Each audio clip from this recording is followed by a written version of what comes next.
शनिवार का दिन है जिस दिन अपन इस दरिद्रता से मिलने के लिए पीपल के पेड़ के नीचे आए हैं। हिंदू धर्म में ये दिन पीपल के वृक्ष के लिए पूजनीय होगा। जो भी शनिवार के दिन पीपल के वृक्ष की पूजन करेगा, दूध चढ़ाएगा या मिष्ठान का भोग लगाएगा, लक्ष्मी और नारायण उसके घर में प्रवेश कर जाएगा। लक्ष्मी और नारायण उसके घर में प्रवेश करेगा, इसलिए नियम बनाया। कौन से दिन का? शनिवार। लक्ष्मी जी बोली, नारायण आपने तो एक दिन का वार लिख दिया। शंकर जी ने 7 वार बनाए हैं, रविवार, सोमवार, मंगल, बुध, गुरु, शुक्र और शनि। ये शिव जी ने बनाया। अब एक दिन आपने अपना बना लिया, बाकी के दिन अगर कोई इस पीपल के वृक्ष के नीचे आएगा और यहां तो दरिद्रता बैठी है, तो उसका क्या होगा? भगवान नारायण बोले, सुन दरिद्रता, तेरे से एक विनती है, अगर कोई भी मनुष्य इस पीपल के पेड़ के नीचे अगर 7 दिन में आता है और उसके हाथ में अगर कोई सामग्री होती है तो तू उसके घर में प्रवेश नहीं करेगी। नियम है पीपल के वृक्ष का, या तो पानी का लोटा लेकर जाओ, कुंकू का चोपड़ा लेकर जाओ, शक्कर लेकर जाओ, या पेड़ के नीचे चींटी को डालने के लिए आटा ले जाओ, पर खाली हाथ पीपल के वृक्ष के नीचे कभी मत जाओ, कभी नहीं। खाली हाथ जाओगे तो दरिद्रता तुम्हारे घर में प्रवेश करेगी। दरिद्रता उठकर खड़ी होकर बोली, नारायण तुमने अपनी मनमानी करी है, एक दिन मुझे भी मेरा चाहिए। भगवान ने कहा, बोल कौन सा दिन चाहिए? दरिद्रता कहती है, रविवार के दिन इस पीपल के वृक्ष के नीचे मैं दिन भर नृत्य करूं, इसमें रहूं, और जो यहां आए रविवार को मैं उसके घर में प्रवेश करूं। भगवान ने कहा, ठीक है। दरिद्रता, रविवार का दिन एक ऐसा दिन रहेगा जिस दिन तू इस पीपल के वृक्ष के नीचे नृत्य करेगी और जो आएगा इस पीपल के वृक्ष के नीचे तो उसके साथ प्रवेश करेगी। मैंने तुझे वर दिया।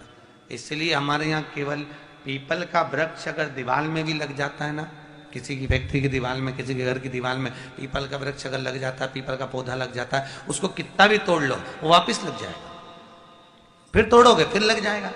अगर पीपल के पौधे को तोड़ना है तो केवल रविवार का दिन एक नींबू, एक मिर्ची और बमूल का कांटा, ये 3 चीजें रखने के बाद में आधे घंटे बाद रविवार के दिन पीपल के पेड़ को उखाड़ कर फेंक दो।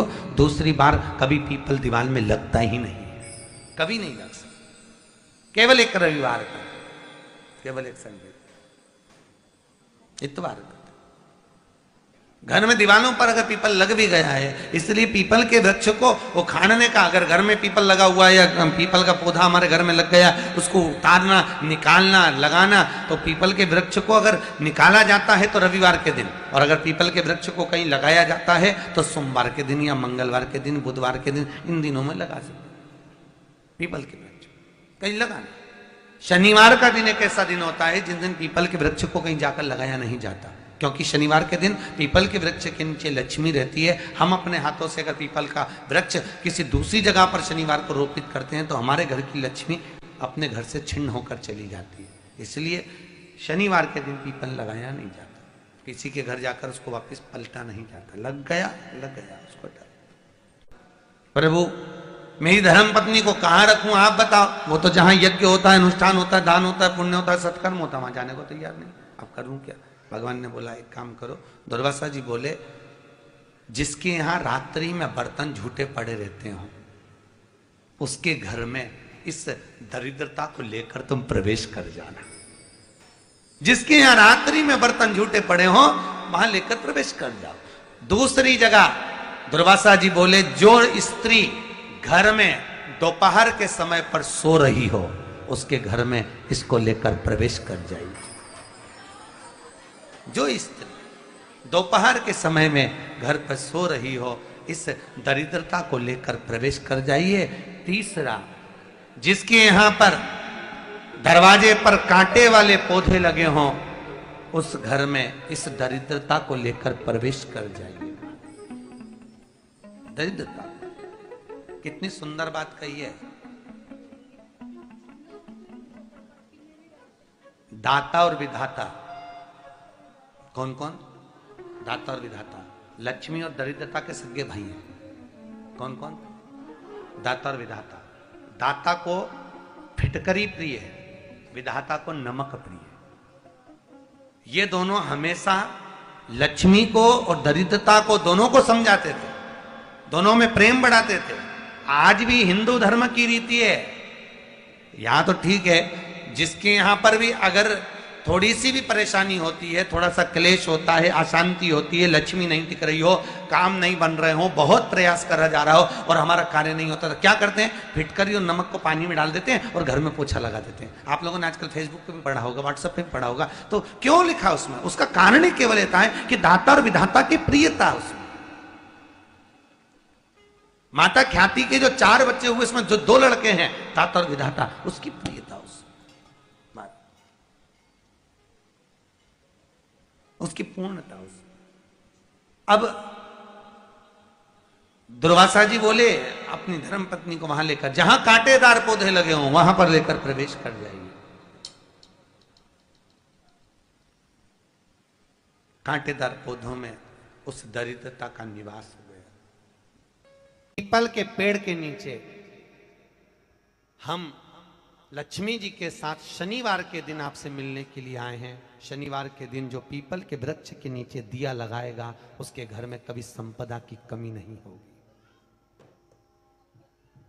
सारे दिन पीपल के वृक्ष के नीचे हमारा निवास होगा। आज भी नियम है, जिसको शनि लग जाता है, एक काजल की डिब्बी ले लो और काजल की डिब्बी को 21 बार उतार कर उसको एकांत में जाकर, जंगल आदि में एकांत में किसी पेड़ के नीचे इतना सा खड्डा खोद कर उसमें काजल की डिब्बी को डाल दो और मिट्टी से पूर दो, उस व्यक्ति का शनि समाप्त हो जाता है। काशी विश्वनाथ का नाम लेकर काजल की डिब्बी को 21 बार उतार कर अगर काशी विश्वनाथ का नाम लेकर शनि वाले व्यक्ति को अगर पेड़ के नीचे दबा दे, शनि समाप्त। शनि उसको शनिवार के दिन जो पीपल के वृक्ष में सरसों के तेल का दीप लगाता है, उसको शनि कभी परेशान नहीं करता। एक बात हमेशा ध्यान रखिएगा, मान लो अगर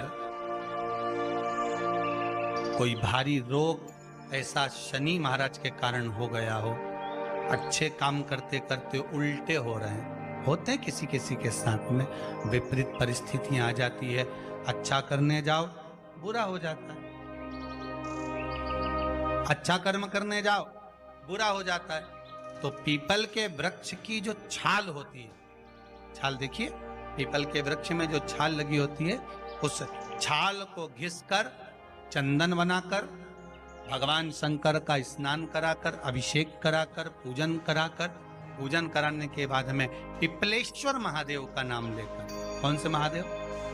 पिपलेश्वर महादेव का नाम लेकर वो जो घिसी हुई छाल होती है, उस छाल का तिलक भगवान शंकर को लगा लो और उसी का थोड़ा सा भाग अपने कंठ पर, मस्तक पर लगाना प्रारंभ कर दो। धीरे धीरे जो विपरीत दशा है वो सुधरना प्रारंभ हो जाती है। पर नाम याद रखना, पिपलेश्वर, जम के बोलिए, पिपलेश्वर महादेव। एक देवता ऐसे हैं जिन्होंने दूसरे का हिस्सा खाने का प्रयास करा था और आज भी उस देवता से दुनिया डरती है। और उन्होंने दूसरे का हिस्सा खाने का प्रयास करा था तो शंकर भगवान ने उसको भी नहीं छोड़ा। कौन से देवता? वो बाल्टी में हर शनिवार को आते हैं आपके यहाँ। कौन से? शनि देव। उनने क्या करा था? भगवान सूर्य नारायण ने अपने सारे पुत्रों को देखा, सारे पुत्रों,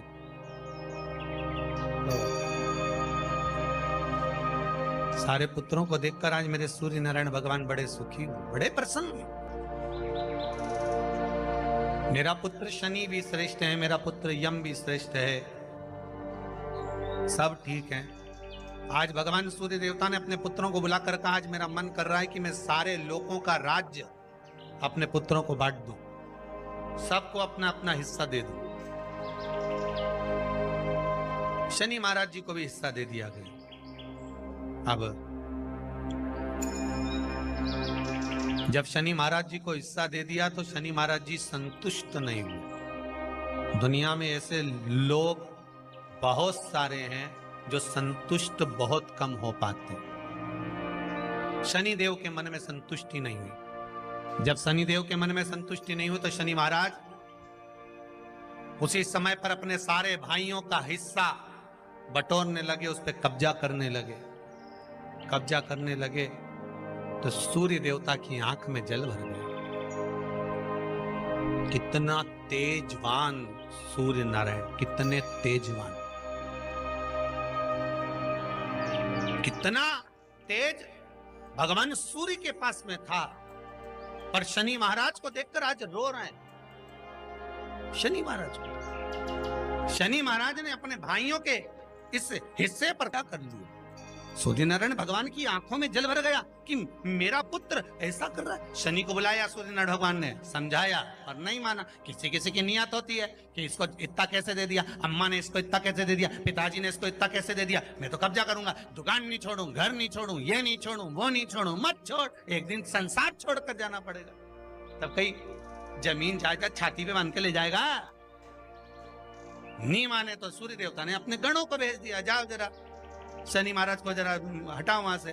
शनि महाराज को गुस्सा आया और शनि महाराज ने उन सारे गणों को नष्ट कर दिया। सूर्य नारायण रो रहे हैं। भगवान शंकर की पंचायत में सूर्य देव भी हैं, मतलब शंकर भगवान के मित्रों की गणना में सूर्य आते हैं।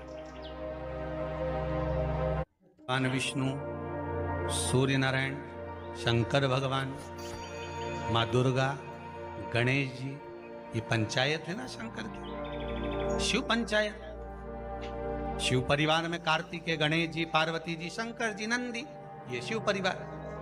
पंचायत में सूर्य देवता। सूर्य नारायण को रोता हुआ देखकर भगवान शंकर को बड़ा दुख हुआ। शिव जी ने पूछ लिया, क्या बात है, आप रो रहे हो? नारायण क्या हो गया? मेरा बेटा मानने को तैयार नहीं है। आप चिंता मत करो, अभी देखता हूं मैं जाकर। और भगवान शंकर ने जाकर तुरंत सूर्य नारायण भगवान के कहने पर शनि देव को जाकर समझाया। इतने में तो शनि देव आग बबूला हो गए। आग बबूला होकर शनि देव ने कहा, ए शिव, आप मुझे जानते नहीं हो? शंकर भगवान ने कहा, क्या जानना है ये बताओ, क्या जानना है ये बताओ। शनिदेव कहते हैं, आप मेरी दृष्टि को नहीं जानते। शंकर भगवान ने कहा, तू भी नहीं जानता कि तेरी दृष्टि खराब कैसे हुई। तेरी दृष्टि को श्राप किसका लगा है तुझे नहीं मालूम क्या? शंकर भगवान ने जब समझाना चालू करा कि देख शनिदेव, तुम तो कह रहे हो, तुम तो बोल रहे हो कि मेरी दृष्टि नहीं जानते। हम जानते हैं आपकी दृष्टि, मना नहीं है, जाना,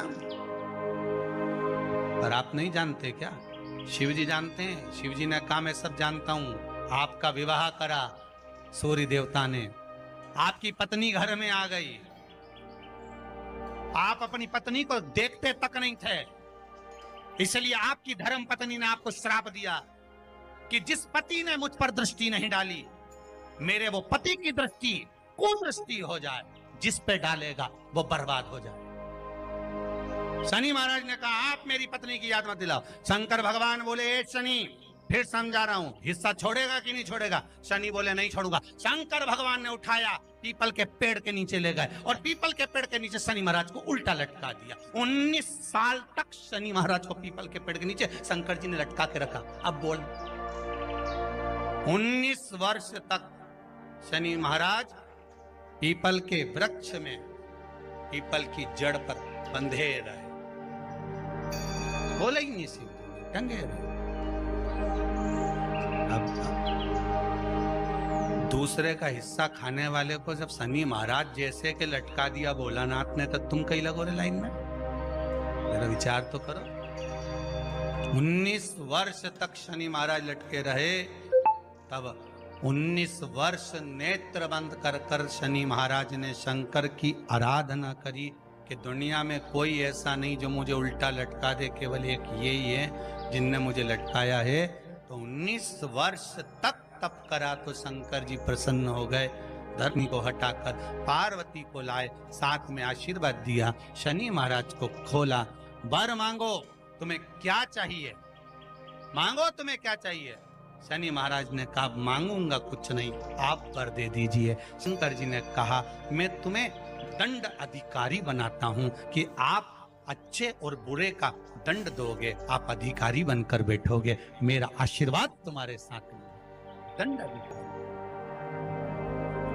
भगवान शंकर का एक अवतार है पिपलाद अवतार।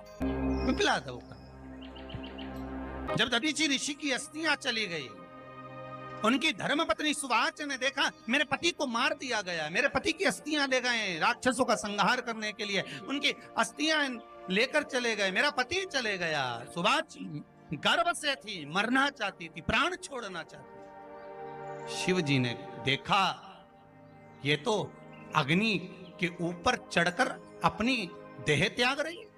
शंकर भगवान ने आकर कहा रुक जा सुवाच, रुको, तुम्हारे गर्भ में बच्चा है, तुम्हारे गर्भ में बच्चा है, वो बच्चा मर जाएगा, अब इस बच्चे को जन्म देकर भी क्या करूं। नहीं पिता, तुम्हारे गर्भ में जो बच्चा है वो महाज्ञानी है, तुमने मुझसे प्रसाद के रूप में मांगा था, कहा था शिव जैसा पुत्र होना चाहिए, तो क्या तुम शंकर को नष्ट कर दोगे? मैं शंकर को जन्म दूंगी। सुवाच ने 2 पत्थर उठाए, अपने गर्भ पर मारना प्रारंभ करा, गर्भ पर मारा, बच्चे ने जन्म लिया। बच्चा 7 महीने का था, उस बच्चे को उठाकर पीपल के कोटर में रख दिया। पीपल की कोटर, एक गिलहरी पीपल के फल को लेकर आती थी, पिपलाद के मुंह में देती थी। शिव का एक, इसलिए शंकर का नाम ही पिपलेश्वर महा। शिव का एक अवतार पिपलाद के रूप में हुआ है। तुम क्यों चिंता करती हो? तुम चिंता मत करो, तुम्हारा पुत्र जन्म दो तुम। और दिया धन सुवाच ने, उसके बाद प्राणों को त्यागा। और उस पीपल के कोटर में अगर भरण पोषण करने वाला कोई था तो वह देवाधिदेव महादेव था। फिर निवेदन करेंगे, माता के गर्भ में बच्चा रहता है, उसका भरण पोषण करने वाला मेरा देवाधिदेव महादेव है। अगर जन्म उसने दिया है तो मृत्यु भी वो देगा। अगर तुमको कुछ ज्ञान दिया है तो अच्छी जगह पर भी वही पहुंचाएगा। आप जो अभिलाषा लेकर आते हैं, बच्चे कहते हैं हमारी नौकरी नहीं है, सर्विस नहीं है, हम इस कॉलेज में पढ़ना चाहते हैं, हम इस जगह जाना चाहते हैं, हम इस पद पर जाना चाहते हैं, बस इतना याद रखना, तुम्हारा भाग्य बुरा नहीं होता। कभी भी याद रखना, संसार में जिसको भगवान ने जन्म दिया उसकी किस्मत कभी बेकार नहीं हो सकती। अगर भगवान तुम्हारी किस्मत बेकार होती तो जानवर बनाकर पैदा करता, इंसान बनाकर नहीं। किस्मत अच्छी थी इसलिए इंसान बनकर पैदा, जानवर बनाकर पैदा नहीं करा। अगर तुम्हारी किस्मत अच्छी थी इसलिए मनुष्य बनकर पैदा हुए हो, इंसान बनकर पैदा हुए हो, मानव बनकर पैदा हुए हो। भगवान को दोष मत देना कि भगवान ने किस्मत बेकार दी है। भगवान ने किस्मत अच्छी बनाई है इसलिए तुझे मृत्यु लोक में जन्म दिया। भगवान ने भाग्य अच्छा बनाया इसलिए तुझे शिव महापुराण की कथा सुनने का मौका दिया। नहीं तो भाग्य में नहीं होती तो कहां से मिल जाती। किस्मत अच्छी है तो भगवान नौकरी भी लगाएगा, धंधा भी करवाएगा, सर्विस भी कराएगा, विवाह भी करेगा, शादी भी करेगा, मकान भी बनाएगा, जायदाद भी देगा, संतान भी देगा। उसने दिया है पेट तो भरेगा वही। हम काय को अपने माथे पर ले, मैंने इतनी पढ़ाई कर ली, मैं इंजीनियर हो गया, मैं ये बन गया, मैंने तो ये कर लिया, उसके बाद भी मैं घर में बैठा हूं, मेरा छोरा घर में बैठा, इतना पढ़ने के बाद बैठा। जन्म उसने दिया है, भाग्य उसका है, किस्मत उसकी है, तो कहो उसको कि शंकर का भजन कर, मंथन करे, मक्खन निकलेगा और घी भी जरूर बनेगा। हारना मती, जब तेरे 3.5 करोड़ बन, गिनती मत करना, गिनती वो करेगा। तू तो भज, तू कुबेरेश्वर का स्मरण कर, तू महाकाल का स्मरण कर, तू काशी विश्वनाथ का स्मरण कर, तू महाकाल राजा का स्मरण करके तो देख। शिव का भजन कर, 1 लोटा पानी ले जाकर रोज चढ़ा शंकर जी के मंदिर में जा। शिव से भजन करने में क्या देरी, नहीं जा सकता शिव मंदिर में जाने में। बच्चों को अगर शर्म आती हो तो बेलपत्री के पेड़ के नीचे पानी चढ़ाया, वो भी नहीं कर सकता तो पीपल के पेड़ के नीचे चढ़ाया, वो भी नहीं कर सकता तो आंवले के पेड़ के नीचे चढ़ाया। पर कहीं जुड़ तो सरी, एक बार साध तो सरी, पकड़ने का प्रयास तो करो परमात्मा। भगवान देवाधिदेव महादेव को जल चढ़ाते हैं, उसके 5 अलग अलग तरीके हैं। बहुत सावधानी से सुनना कथा, आपकी और हमारी जिंदगी की सार्थकता को सिद्ध करने वाली कथा। आज पंजाब की इस पवित्र भूमि पर अगर यह प्रसंग निकला है तो इसको आप अगर सुनेंगे तो आपका जीवन सार्थक होगा। शिव जी को 5 तरह से जल चढ़ाने का तरीका है। जैसे पंचामृत होता है, दूध, दही, शहद, घी, शक्कर, ये सब पंचामृत के अंतर्गत आते हैं, उसी तरह शंकर जी को 5 तरह से जल चढ़ाने का क्रम वर्णित किया गया। अब उसको समझेंगे, बहुत सावधानी से समझिएगा। पहला, जल लेकर आए, सीधे डायरेक्ट शंकर भगवान के शिवलिंग पर चढ़ा दिया। यह प्रथम जल का चढ़ाने का तरीका। दूसरा, जहां से पानी बहकर जाता है, जहां से जल बहकर जा रहा है, उसके ठीक विपरीत जल उत्तर में जा रहा है, आप दक्षिण में खड़े होंगे और दक्षिण में खड़े होकर उत्तर की ओर मुख करेंगे और शिव जी को जल समर्पित करेंगे। यह रोग मुक्ति करने वाला है और हमारे रोग पर हमें विजय प्रदान करने वाला। यह जल चढ़ाने का तरीका। एक, सीधे मंदिर में गए, लोटा भर कर जल उठाया, शिव जी को चढ़ा दिया।